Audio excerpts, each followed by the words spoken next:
During one of my recent one-on-one Meta Ads coaching calls, a client asked a question and I just knew I had to share it with you, protecting their identity, of course, but so that you also could benefit from my response. Now, for context, these are one-on-one Facebook and Instagram ads coaching calls, but we do touch upon funnels and we look at a client's funnel and look for the areas in that funnel that we could optimize so that more people convert and they get an opportunity to serve more people with their gift and passion. So this client had asked me, QUAY.jo, we're paying for leads, right? To download a lead magnet. And the client asked me, they noticed they only had like an 80% open rate on that very first email, but only 40% of the people that opened that first email were downloading the lead magnet. And very correctly, the client said, well, so of the 80% that are opening, only 40% are downloading the lead magnet. They're losing half of the downloads, so to speak. Only half of the people who were paying to get that lead magnet were actually downloading it. And so we went through some steps. I asked some questions in order to help troubleshoot the problem, and these same questions will help you increase your lead magnet download rate or open rate, because the whole point of the lead magnet is so that somebody sees the value that you can give them and they get their problem solved. They trust you more and they can go on to work with you. You're paying for Facebook or Instagram ads. Let's get more people opening this once they get the email, right? So first thing, this client didn't have the issue, but I've seen it in other clients that I've coached. On the thank you page of a lead magnet, do not give the lead magnet there for a direct download. Why? Because you want to point people to their inboxes so that they find that first email that delivers the lead magnet, click on it, and download it. This is about sending positive signals to your email service provider such that it knows that you are a good person and it delivers more of your emails. Seriously though, if you're sending out lots of emails that aren't being opened, that's a bad signal. So you definitely want people to not download your lead magnet on the thank you page, but to go to the email inbox, open up your email, hunt for it, whatever, and open up your email. So that's one thing. Now, to this client's specific issues, I started asking the question like, okay, that first email that sends the lead magnet, is it a long email or a short email? The client told me it was pretty long. I'm like, okay, fine. How many links are in that email? One or two links. Great. My next thought was, where are the links? And as we looked in the email, we noticed that the links were at the bottom of the email, kind of 2/3 of the way down and then all the way at the bottom. Well, this email was quite lengthy. So number one, I recommend that you put your lead magnet download link at the very top of the email. I'm talking, thanks for trusting me downloading, getting this lead magnet. Download and get started right here. Like 2 lines of text tops and then download the lead magnet. That's because people came to you for a solution.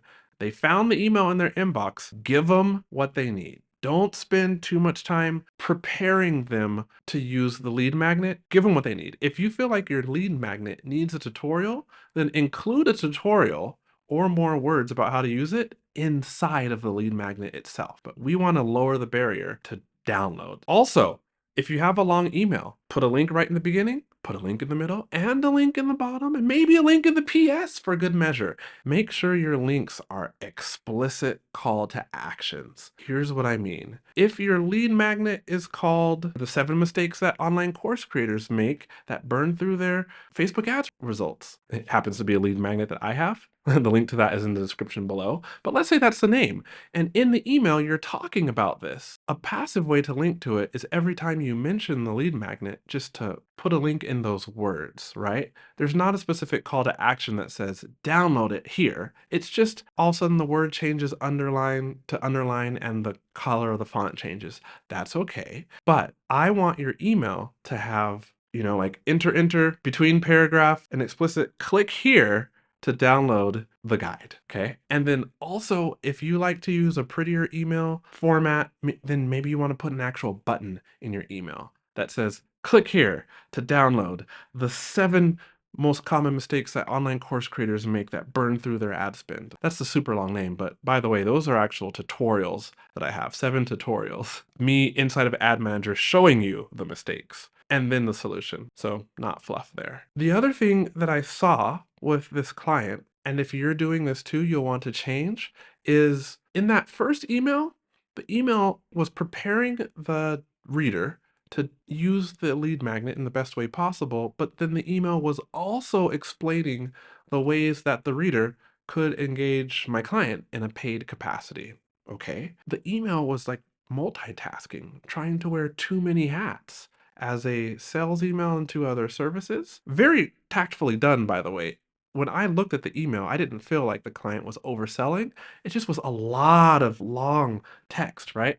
And so what you can do, what I do personally, and what I believe you should do, and by the way, I got this strategy from a previous podcast guest. Her name is Samantha Burmeister. I'll link her episode below.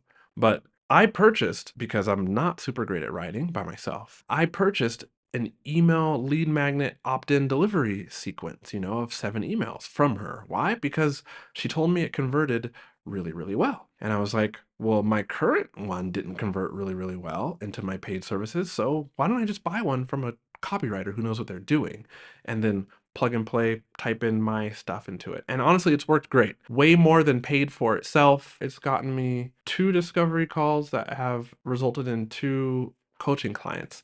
I say that because if you're not gifted with like the gift of email writing, conversion writing, then go ahead to the link in the description below. The same email sequence that I purchased and have used is right down there. It works for me. It should work for you. And that is an affiliate link. It's the same cost to you, but she gives me a percentage of that. So thanks for supporting me in that way and supporting yourself. Now, I got this idea from her, which was the first email is short and sweet and to the point, and it just delivers the lead magnet. That's it.